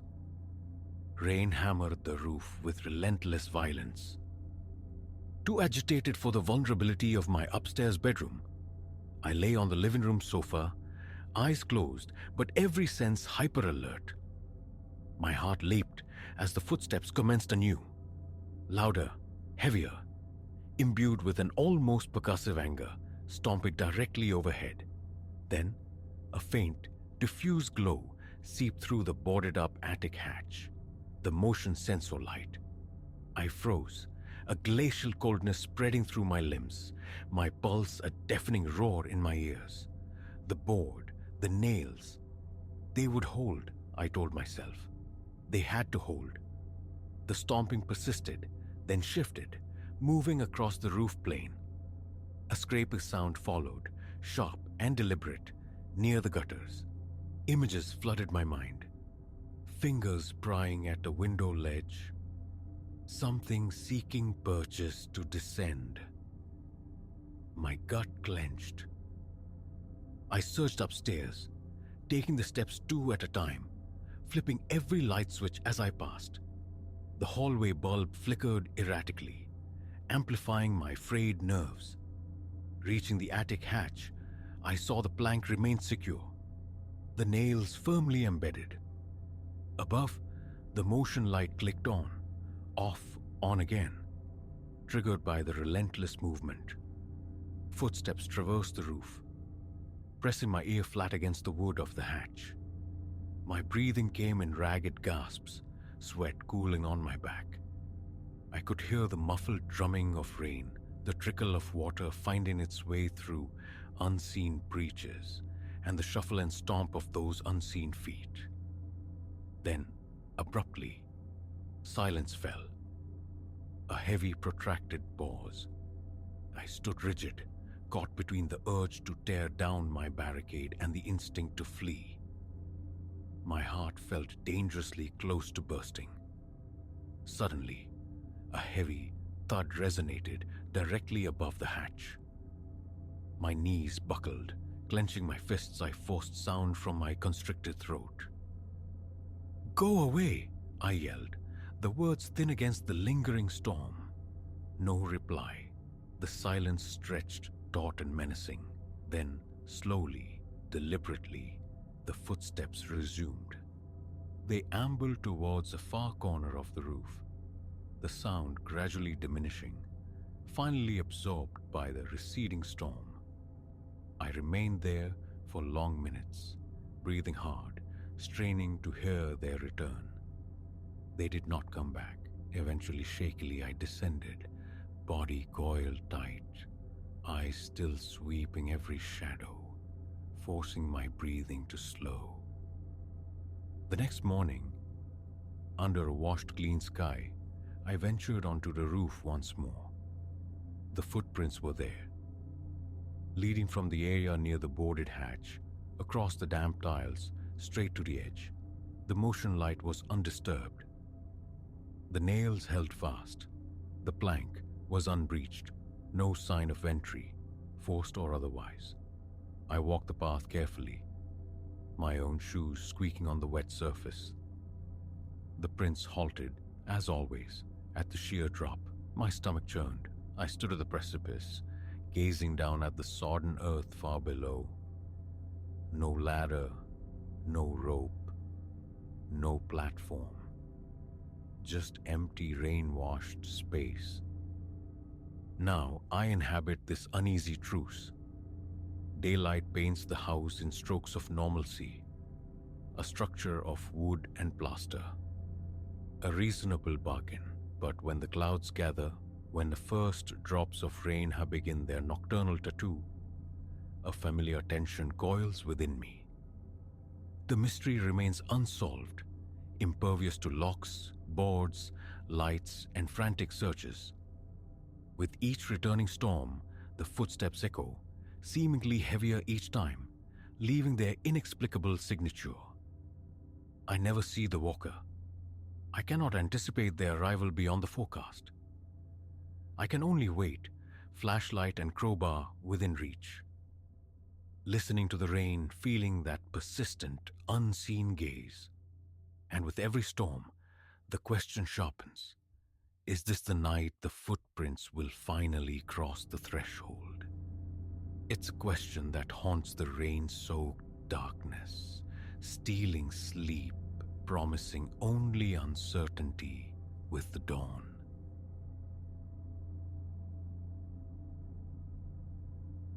My headlamp sputtered, a dying pulse against the cavern's infinite black, throwing specters onto the weeping stone. I wrapped the casing against my gloved palm. A frantic prayer, but the beam only withered further, retreating into the suffocating gloom of the earth's belly. That faltering illumination was our compass, our anchor, and it was unraveling. Elara? Reese? My voice, thin and strained, caromed off the slick, ancient walls. We might have a situation. This descent was meant to be pure discovery. Elara, Reese, and I, seasoned trekkers above ground, had plotted this subterranean foray for months. our first plunge into such a sprawling network of caves. Excitement, that reckless intoxicant, had blinded us to the deeper risks. Now, enveloped by a darkness that felt almost solid, the sharp edge of our folly began to cut deep. We'd breached the cave mouth with the dawn, equipped with schematics, climbing gear, and provisions we deemed ample. The initial hours were sheer wonder. Crystalline chandeliers of calcite, subterranean rivers whispering secrets, the profound thrill of treading where perhaps no human foot had fallen for millennia. We documented, we gaped, we drank in the alien beauty, but the deeper we wormed into the planet's gut, the more the path turned treacherous. A misread map, a fork mistaken, landed us in passages unrecorded alien territory. We doubled back, yet the tunnels began to bleed into one another, a deceptive sameness mocking our attempts at navigation. Then a slick patch of obsidian dark stone sent Reese sprawling, his ankle twisting with a sickening crackle. Not broken, but the injury hobbled him, stealing precious momentum. And now this, our primary light failing. Situation? Elara's quarry emerged from the shadows to my left. Taut as a bowstring, I swept the erratic beam her way, catching the stark fear reflected in her wide pupils. The headlamp, I stated, the words heavy. The power cell's giving out. Reese dragged himself closer, his face a pale mask in the diminishing glow. Can't be. Put fresh ones in this morning. Evidently not fresh enough, I retorted, instantly wincing at the sharpness. Blame was a useless burden here. We were adrift together. Elara fumbled for her mobile, its screen flaring to life, painting her features in a cold, digital ghost light. 0 bars naturally, but the torch function. It'll buy us time. I nodded, a wave of gratitude washing over me for her presence of mind. Right. Minimal use, though. We've no idea how long we're stuck. The truth of our predicament began to crystallize. Lost, deep underground, limited light, no contact. The cool, damp air, once a welcome respite from the surface heat, now felt predatory, leaching warmth from my very marrow. All right, I forced steadiness into my tone. Plan. We need one. Blind wandering is suicide down here. Reese nodded, grimacing as he shifted his injured foot. Retrace. Find the main artery tunnel we came in on. A sound strategy, on paper. In the shifting minimal luminescence of Elara's phone, however, the cave became a hall of mirrors. Every fissure, every branching passage seemed both alien and disturbingly familiar. We'd commit to a route, convinced of its rightness, only to confront a dead end or an unfamiliar chamber sculpted by millennia of dripping water. Time dissolved. Hours bled into an amorphous darkness where clocks held no sway. We parceled out food, measured sips of water, acutely aware of their dwindling supply. The silence pressed in, vast and profound, punctuated only by our shuffling steps, Reese's pained breaths, and the rhythmic percussion of water droplets striking stone, nature's indifferent metronome. The pressure mounted. Reese's limp became more pronounced. Elara's hand, clutching the phone, trembled almost imperceptibly as its battery icon shrank. A visceral claustrophobia tightened its grip on my chest. The immense weight of the rock above feeling personal, malevolent. Then came the sound. So faint initially, I dismissed it as imagination. A low, resonant growl, less heard than felt, vibrating through the very stone beneath our feet. "You feel that?" I whispered, unsure why silence felt necessary. Elara nodded, her eyes huge in the phone's glow. "What is it? Tremor?" Before the word fully formed, the rumble returned, amplified. Pebbles danced across the floor. A fine curtain of dust sifted from the vaulted ceiling. "Move," Reese urged, his voice tight with adrenaline. "Find shelter, now." We lurched forward, navigation forgotten, instinct overriding reason. Find space, find stability. That was the only imperative. Avoid being crushed if the mountain decided to shrug. The rumbling intensified, a deep-throated snarl from the planet's core.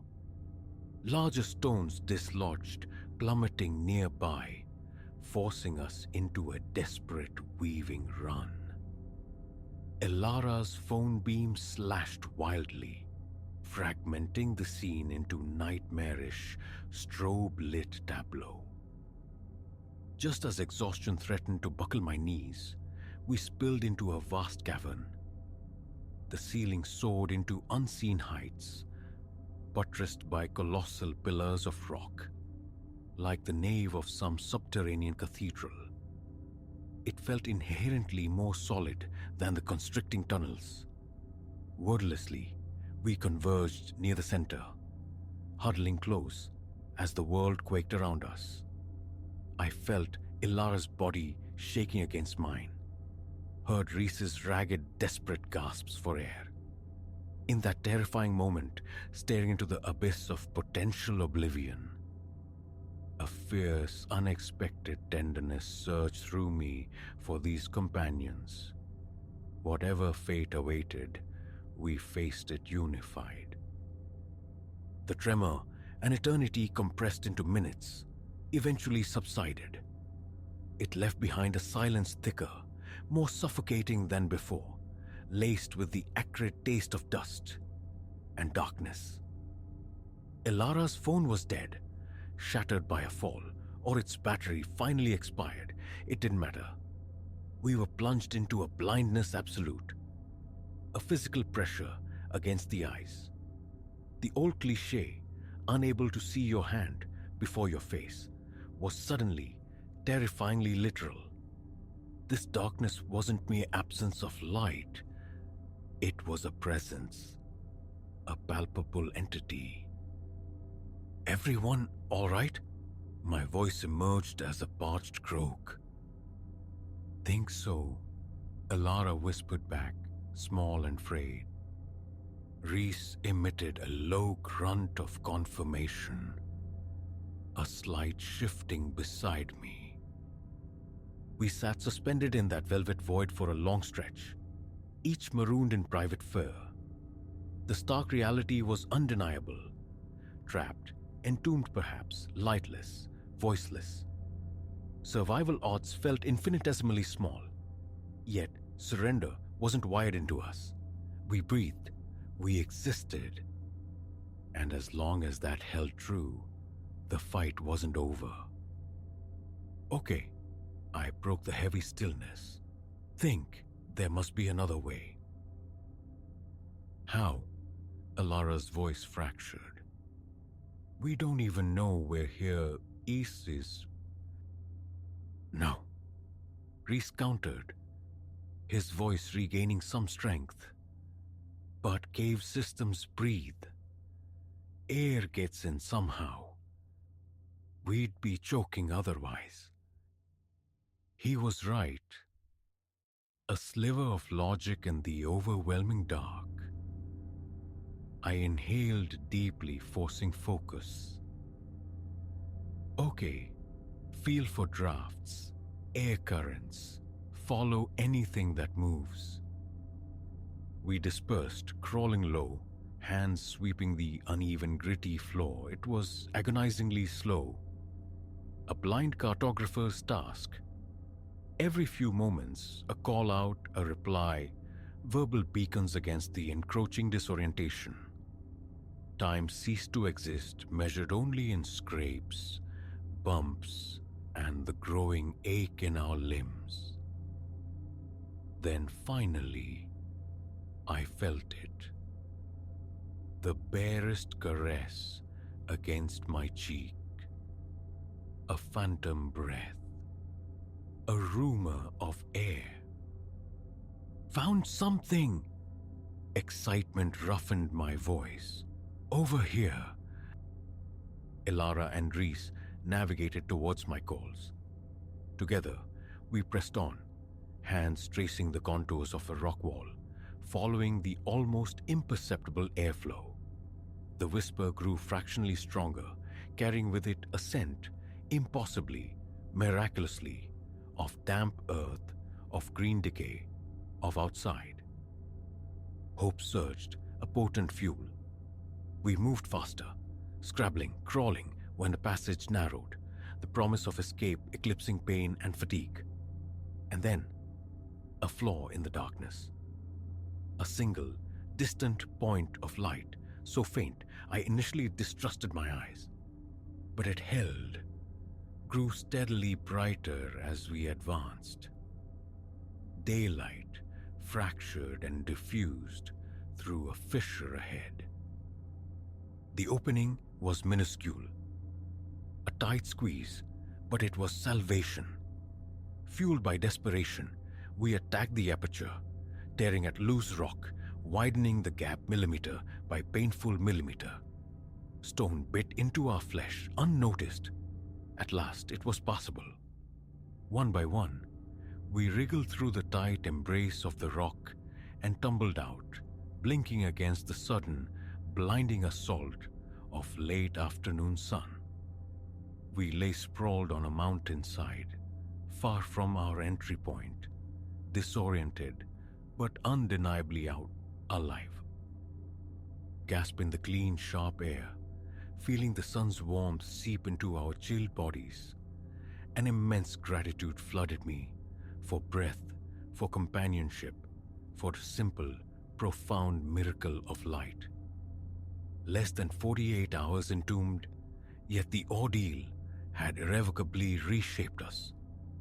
We carried back a stark reverence for the earth's raw power and for the unexpected depths of our own endurance. More than anything, we carried back the memory of absolute darkness and the vow to never again take the light for granted.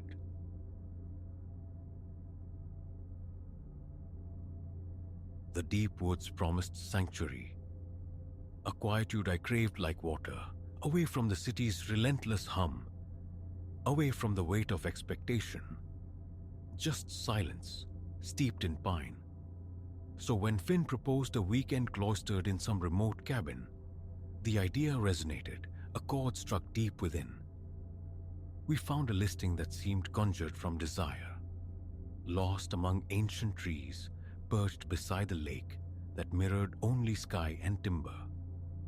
A necessary balm, I thought, for a mind frayed thin. What we hadn't reckoned on was the disquietude that would bloom there. A subtle wrongness breathing among the pines, suggesting we weren't quite the only occupants of that wilderness. The cabin itself possessed a certain rough-hewn grace, time-worn, yet sturdy.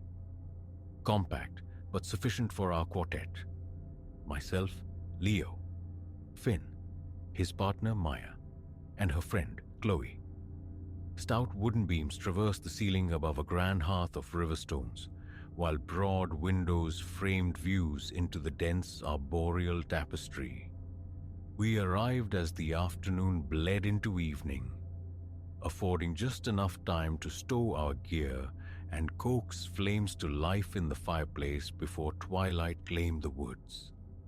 That initial night passed easily, warmed by firelight and conversation, laughter echoing softly as shadows pooled beyond the glass. Our blissful isolation was complete. No signal bars, no digital tethers. A liberation, it felt then. But dawn brought a shift. The liberty of the previous night had cuddled into something else, less freeing, more confining.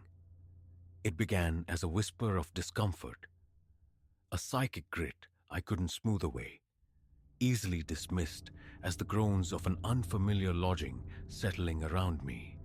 Yet the cabin's sighs and creaks seemed amplified in the pre-dawn stillness, the very air inside feeling stagnant, heavy with waiting. I rose, padding toward the kitchen, anticipating the ritual of coffee.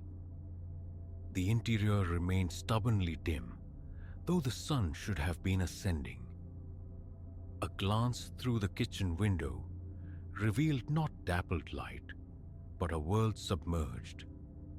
A thick glacial milkiness poured between the trunks, swirling with an ancient, deliberate slowness. It clung low to the earth, obscuring all but the nearest trees, a shroud drawn tight. Finn emerged minutes later, knuckles grinding sleep from his eyes, already lamenting the digital void. We exchanged muted pleasantries. Soon Maya and Chloe joined the quiet tableau.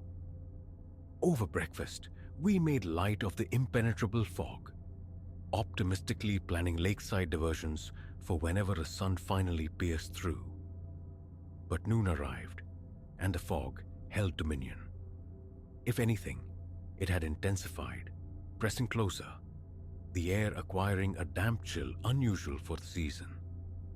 Try as we might to ignore it, the fog began to feel sentient, oppressive. It was a silence eater, muffling the world, leaving the forest unnervingly mute. Perhaps a walk? Chloe offered, her gaze fixed on the white nothingness beyond the panes. Find a trail. Surely this will burn off. A tremor of reluctance went through me, not from aversion to the walk itself, but from a nascent illogical certainty that leaving the cabin's frail sanctuary was unwise, that the woods were watching, patient. Still, Finn and Maya were game, and the prospect of being the lone dissenter felt worse. Donning jackets, we stepped out, and the mist instantly enveloped us. A soft, blind embrace. The forest crowding the cabin was primeval. Trees like sentinels, their boughs interlacing far overhead to form a dense canopy. The path we found was a mere ribbon snaking through the undergrowth, barely wide enough for two abreast. As we ventured deeper, the cabin dissolved behind us, swallowed whole by the vaporous tide. We walked for what seemed an age, time itself, losing meaning in the grey suspension. The fog muted everything, the scuff of our boots, the brittle snap of twigs, the sporadic bursts of our own hushed voices. Only the sound of our breathing and the sighing passage of air through unseen branches remained, hushed and intimate. Then, a prickling awareness began. The path beneath our feet felt recursive. It twisted, turned, yet the scenery remained stubbornly homogeneous. Each towering tree, gnarled and dark-barked, seemed a repeat of the last. No distinguishing marks, no sign of fauna, just the unending fog-drenched forest. "Should we maybe turn back?" I ventured, my voice thin, scanning the faces of the others. "I've lost track of how far we've come. And this trail, it feels off." Finn offered a non-committal shrug. "A bit further. We'll head back soon." We didn't. We pressed onward, the knot of apprehension tightening in my stomach. The woods seemed to subtly rearrange themselves around us, warping the dimensions of our passage. The path felt cyclical, looping back in defiance of logic. I searched desperately for a landmark, any variation in the monotonous landscape, but found none. Every vista was a perfect echo of the one before. "I really think we need to go back now," Chloe murmured, her words barely disturbing the profound stillness. This time, consensus was immediate. Yet, upon turning, intending to retrace our steps, the path had vanished. Utterly. Where did it go?" Maya whispered, rotating slowly, her eyes wide. A cold dread seeped into me. The narrow track we'd followed moments before was gone, consumed by the fog, as if it had never existed. No scuffed earth, no broken twigs, no evidence of our hour-long trek. The forest had simply wiped the slate clean. We stood frozen, the unspoken admission. We are lost. Hanging heavy in the air, fear flickered even in Finn's eyes, he who cultivated an aura of unflappability. "Okay, let's stay calm," he managed, though a tremor betrayed him. "The cabin can't be too far." But direction became meaningless. Every way we turned led only deeper into the seemingly infinite woods, the fog thickening, pressing in. The trees felt closer now, their branches like grasping skeletal fingers. The silence absolute, profound. And within that silence, the chilling conviction grew. We were not alone. Then, drifting from the depths of the mist, a sound emerged. Faint initially, almost subliminal, beneath our own ragged breaths, yet distinct. A dry, insistent tick, tick, tick, like bone tapping on hollow wood. Slow, rhythmic, deliberate, and drawing nearer. We stopped dead, straining to hear. The sound amplified, closer now, seeming to approach from the unseen recesses of the fog. "Tick, tick, tick. What is that?" Chloe breathed, her voice fragile with terror. No one answered. The tapping persisted, swelling with each hesitant step we took. Yet its source remained veiled. I scanned the impenetrable grey, but the sound seemed ubiquitous, ricocheting unnervingly off the unseen trees. "Move," I urged, my voice strained taut with rising panic. "Now!" We broke into a stumbling run, directionless, propelled solely by the instinct to flee the relentless sound. But the tapping pursued us, keeping pace, growing louder, faster, more frantic.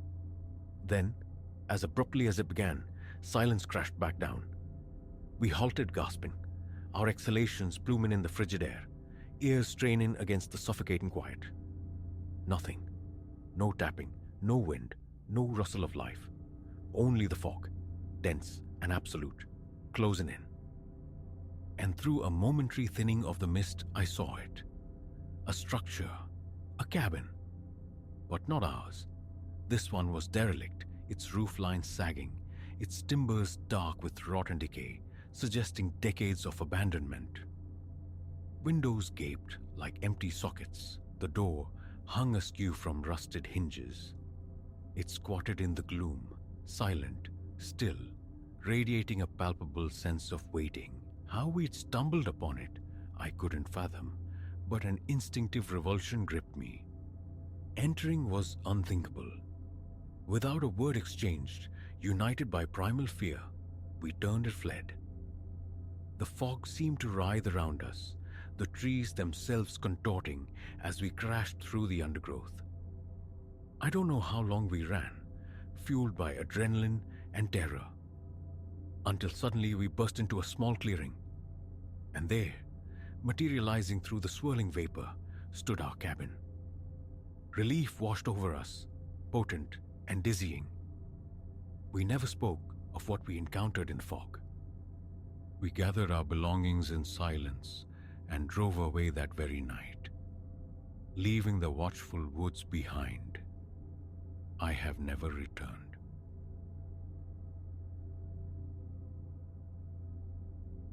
The memory clings, sharp as shattered glass, of the night the silence broke.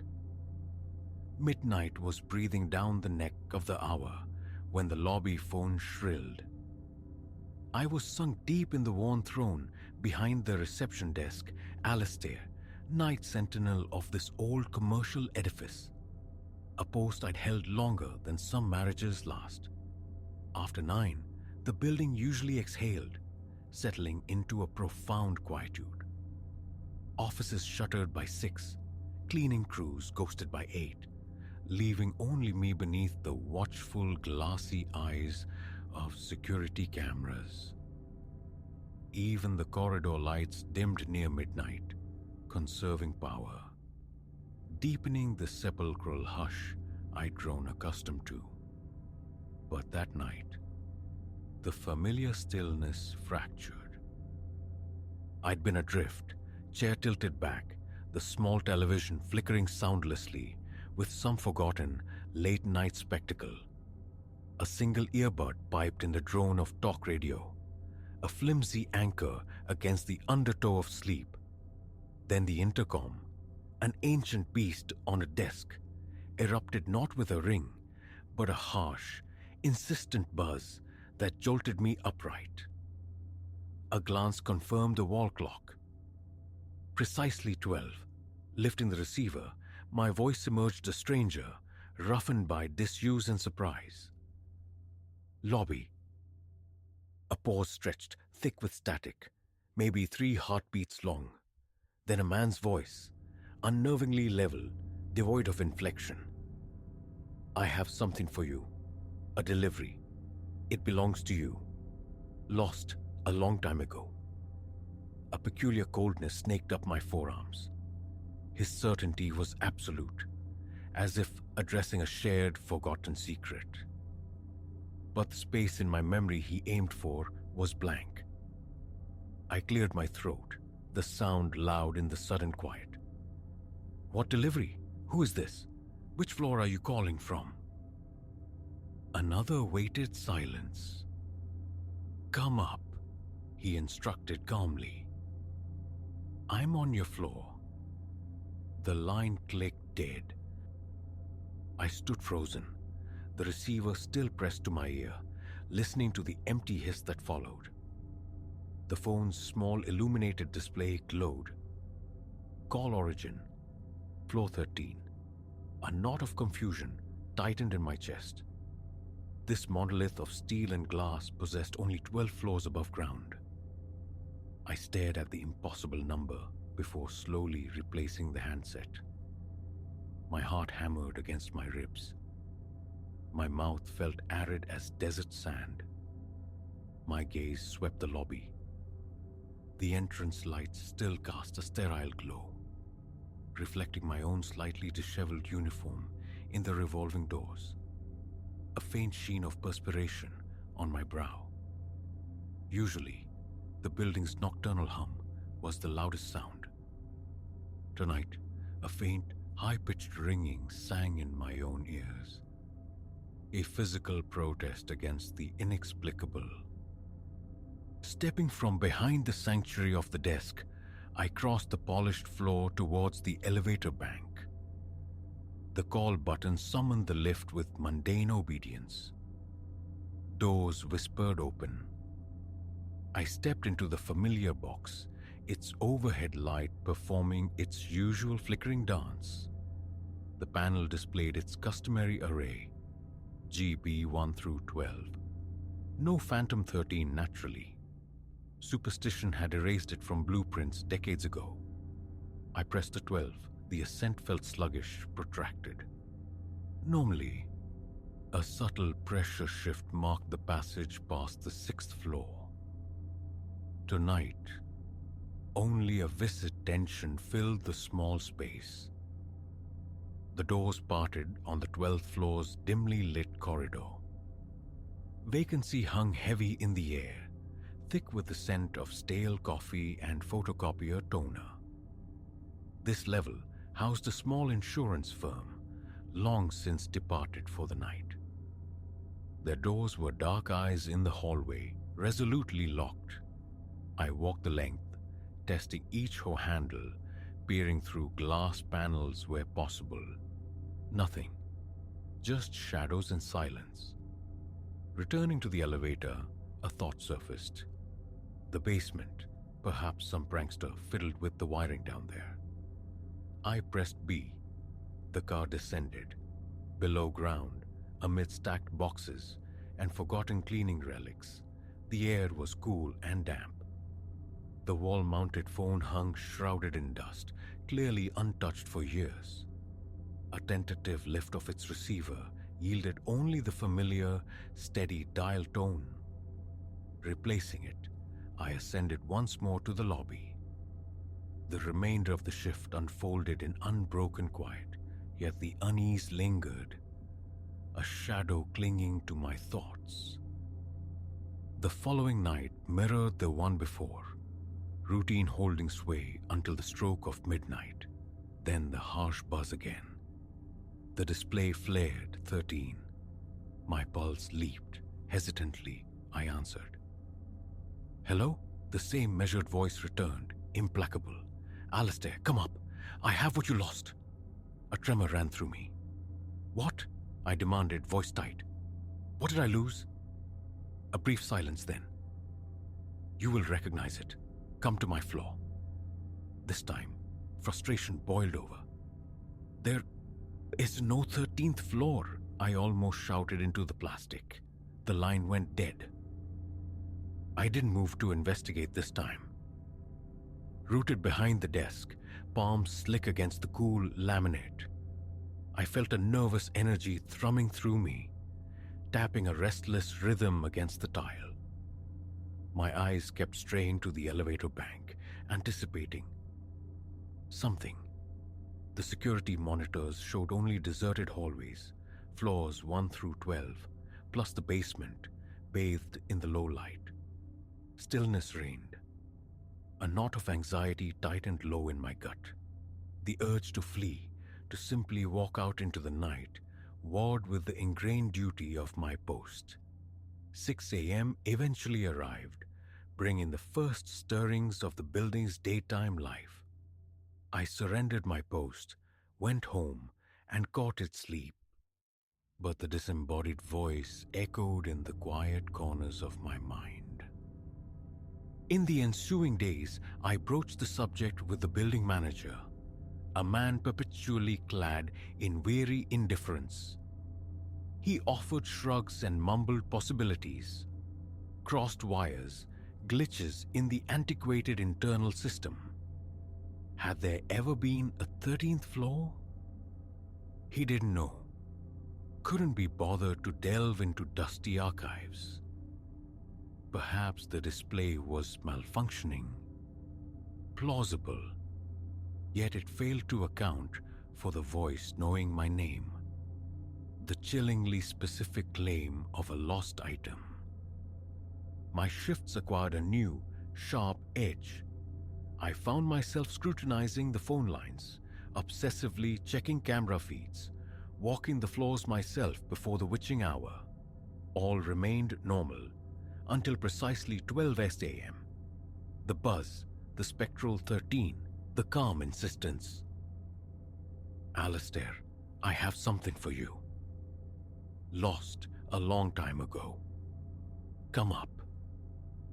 My questions about his identity were met with silence, or the maddeningly simple reply, "You know me." Then the click. After a week of this nocturnal torment, a grim resolve hardened within me. Tonight, I would answer the summons. As the lobby clock's hand swept to midnight, I waited, receiver already in hand. It buzzed, the familiar cadence. I'm waiting, elevator open. My heart surged, the line died.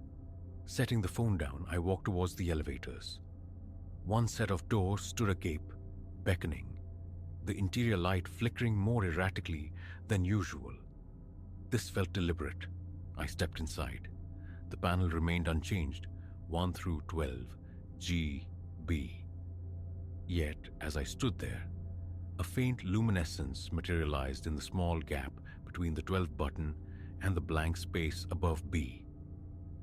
A ghostly 13 seemed to shimmer just beneath the brushed steel surface. My finger, trembling slightly, pressed the phantom spot. Nothing happened for a second. Then, the doors slid silently shut. The elevator began to move upwards, but with a slow, grinding reluctance that vibrated through the floor. My breath hitched. I watched the numbers illuminate, 10, 11, 12. Then darkness. The indicator remained blank, yet the car continued its ascent, the cables groaning under unseen strain. It stopped abruptly, with a jolt that threw me off balance. The doors opened onto a corridor utterly alien to me. Dim light struggled against oppressive shadows. The walls were stained, the paint peeling like sunburned skin. The carpet underfoot was threadbare, patterned with decades of grime. A faint, musty odor, the smell of trapped time and damp decay, filled the air, accompanied by a chill draft from no discernible source. Hesitantly, I stepped out, leaving one foot poised on the threshold. 3 doors punctuated the hallway's length. 2 on the left, 1 on the right. All were scarred, paint-chipped, bearing tarnished nameplates whose inscriptions were lost to time and neglect. Silence pressed in, broken only by the frantic drumming of my own pulse in my ears. I forced myself forward. Behind me, the elevator doors whispered shut. I spun, heart leaping, but the wall was smooth, unbroken. No call button. My throat constricted. I approached the first door on the left. The knob felt cold, grimy, locked. I knocked tentatively. Silence answered. The second door yielded the same result, but the door on the right stood slightly ajar. From within emanated a low, flickering buzz, the death rattle of an old fluorescent tube. Palms damp, I pushed it open. The room beyond was stark, cracked plaster walls, bare concrete floor. A single sputtering overhead light cast jerky shadows. In the center stood a plain wooden table. Upon it rested a small, unassuming metal box, perhaps 6 inches square, secured with a simple latch. I paused, scanning the emptiness. No one was visible, yet the unnerving sensation of being watched prickled the hairs on my neck. My breathing grew shallow. I edged towards the table.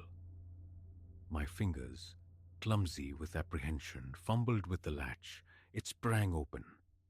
Inside, nestled on faded velvet, lay a ring, a simple silver band, dulled with tarnish. Recognition struck me with physical force. It was the ring my ex-wife had given me years ago, during a time that felt like another life. Lost, dropped in a vast indifferent parking lot, searched for frantically, then mourned and forgotten. Yet here it lay. I picked it up, tracing a tiny familiar scratch on the inner curve. My stomach churned. Clutching the cold metal, I spun around, searching the shadows, desperate for a face, an explanation. The room remained resolutely empty. Then another sound, sharp and anachronistic, a telephone ringing. It came from a corner I hadn't noticed, where an old black rotary phone sat on the dusty floor. It rang again, a shrill summons that sent a jolt through my already frayed nerves. I crossed the room, lifted the heavy bakelite receiver. Before I could speak, the voice filled my ear. Calm, possessive. That's yours? Don't lose it again. My own voice was a shaky whisper. Who are you? A beat of silence, then the familiar chilling refrain. You know me. A sharp click, and the line went dead. I replaced the handset, stood for a moment, enveloped by the buzzing silence and the weight of the impossible in my hand. Escape. The thought screamed in my mind. I hurried back to the door, stepped into the decaying hall, eyes searching for the elevator. The wall where it had been was seamless solid stone. Panic flared. I touched the cold surface, ran my hands along it. Nothing. I checked the locked doors again, a useless, frantic gesture. Suddenly behind me, the soft chime of an elevator's arrival. I whirled around. The door stood open, the flickering light within seeming almost welcoming now. I scrambled inside, jabbing the G button for the lobby. The doors closed and the car plummeted downwards, a sickeningly fast descent that left my stomach somewhere near my throat. 10 seconds, maybe less, and the door slid open onto the familiar, blessedly normal lobby. I stumbled out, gasping, the ring clutched tight in my left hand. Everything was as it should be. The clock read 12:05 a.m., 5 minutes. It felt like an eternity. My shirt clung to me, damp with cold sweat. The lobby was empty, the front door securely locked, the street outside sleeping under the jaundiced glow of the lamps. I walked back to the reception desk on unsteady legs, placed the ring on the counter, and stared at it.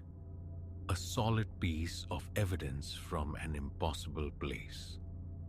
Relief warred with a profound, disorienting confusion. How?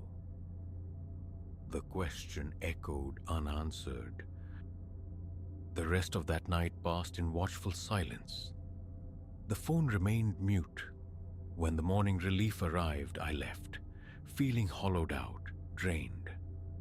Sleep offered no refuge, my mind replaying the flickering lights, the musty air, the cold metal, the voice. The next night, midnight came and went, without incident, and the night after. The calls from the 13th floor ceased as abruptly as they had begun. I checked the elevator panel compulsively. The faint luminescence between 12 and B was gone. Pressing the spot did nothing. It was just a lift in an old building again. I carry the ring in my pocket now. Sometimes I take it out, feel its cool weight, a tangible anchor to the memory. The building manager remains oblivious, attributing it all to faulty wiring, a temporary anomaly no one else experienced. But I know, the scent of that hallway, the sputtering light, the chill, they are etched into me. I remember the voice, the finality of its command. I still work the night shift. The building still settles into its deep, nocturnal quiet. Every time the phone rings after the clock strikes 12, a familiar tightness grips my chest, but it's always prosaic. A late working tenant, a misdirected call. No spectral summons from a floor that doesn't exist. Yet sometimes when midnight crawls near, I find myself staring at the elevator bank, at the lights indicating its passage between floors. Wondering, a sliver of me craves another glimpse, demands an answer. But a larger part recoils from the memory of that cold dread. There are no neat explanations.